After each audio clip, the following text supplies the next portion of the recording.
आज का एक नया प्रयोग, इसको मैं सेल्फ एक्सपेरिमेंट में पहले किया करता था कि हमारी आई बॉल, जो अंदर की आई बॉल है, वो स्थिर रहे और अपने माइंड को स्मृति में ले जाएं। एक बहुत बड़ा प्रयोग है। साधना में, मेंटल कंट्रोल में, इमेजिनेशन कंट्रोल में, अपने आप की मेमोरी में कंट्रोल करने के लिए, थॉट कंट्रोल, इन सब चीज़ों के लिए ये बहुत बड़ा एक्सपेरिमेंट मैं मानता हूँ और मैंने किया हुआ है, इसलिए मैं आपको बताने चल रहा हूँ। दिन में 2-3 मिनट इसको किया करिए आप लोग। आंखें स्टिल हैं, मान लो सामने आंखें स्टिल हो गई और आप अपने माइंड को मेमोरी में ले जाएं। मेमोरी में कोई इंसिडेंट्स आप लें, सोचें, इमेजिनेशन करें मेमोरी की। आप नोट करें आंखों में हिलना डुलना स्टार्ट हो जाएगा। कोशिश करें कि मेमोरी में ले जाने के बावजूद भी आंखों में हिलना डुलना नहीं होना चाहिए आई बॉल में।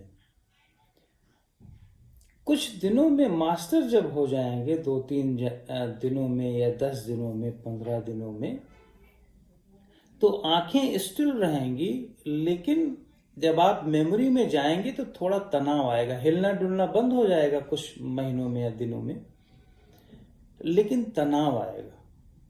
कहने का मतलब है कि माइंड जैसे ही मेमोरी में या इमेजिनेशन की प्रक्रिया में जाता है, इमेजिनेशन बनाना शुरू करता है, वैसे ही आंखों में हिलना डुलना या तनाव आना शुरू होता है और आप आंखों को, आई बॉल को स्थिर कर दिए हो तो ये प्रोसेस थोड़ी देर के लिए बंद हो जाता है, शांत हो जाता है।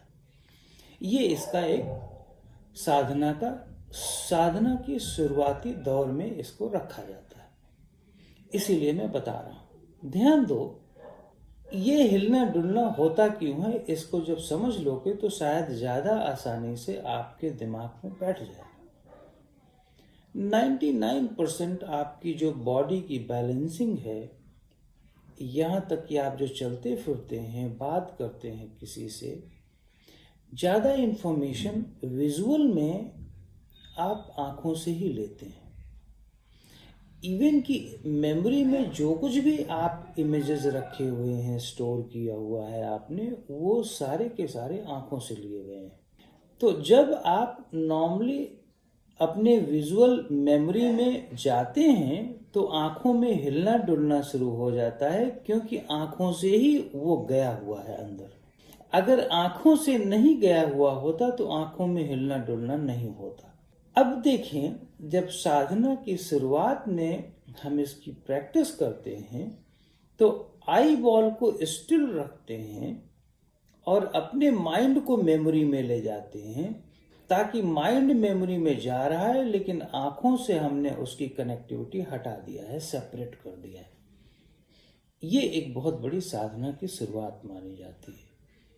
प्राणायाम, आसन, ये सब बहुत सिंपल साधनाएं हैं, बहुत बेसिक साधनाएं हैं, लेकिन जब आँखों से और इंद्रियों की साधना शुरू होती है तो ये सेंसरी नर्व हैं। सेंसरी नर्व सीधा ब्रेन को इमीडिएट हिट करती है। मस्तिष्क के विकास के लिए सेंसरी नर्व, क्योंकि मस्तिष्क में सेंसरी नर्व से ही सारी चीज़ें गई हैं, तो इसीलिए जब आप अपने मस्तिष्क को कंट्रोल, थॉट को कंट्रोल करने की बात करते हो तो सेंसरी नर्व को पहले कंट्रोल करते हो, ना कि इस ट्रैक को, ना कि मसल्स को। मसल्स तो बहुत बेसिक कंट्रोलिंग में आता है। तो अगर साधना की शुरुआत देखो तो वो सेंसरी नर्व से ही शुरू होता है। इसीलिए आज मैं अपने एक्सपेरिमेंट में आप लोगों को ये कहना चाहूँगा कि आई बॉल को स्थिर रखो और माइंड को अपने मेमोरी में ले जाओ। आंखों में स्ट्रेस ना आने दो, आंखें मत हिलने दो। 1 महीने के अंदर एक जबरदस्त परिवर्तन आएगा अपने थॉट में। थॉट को लेस कर सकते हो, थॉट को आइज से सेपरेट कर सकते हो। माइंड को अपने आँखों में जो स्ट्रेस आ रहा है, माइंड जैसे ही थॉट में जाता है, स्ट्रेस आता है, आप उसे बिल्कुल सेपरेट कर सकते हो। इसको करें और देखें इसका प्रभाव आपके थॉट पर क्या पड़ता है, आपके मन पर क्या पड़ता है। Thank you.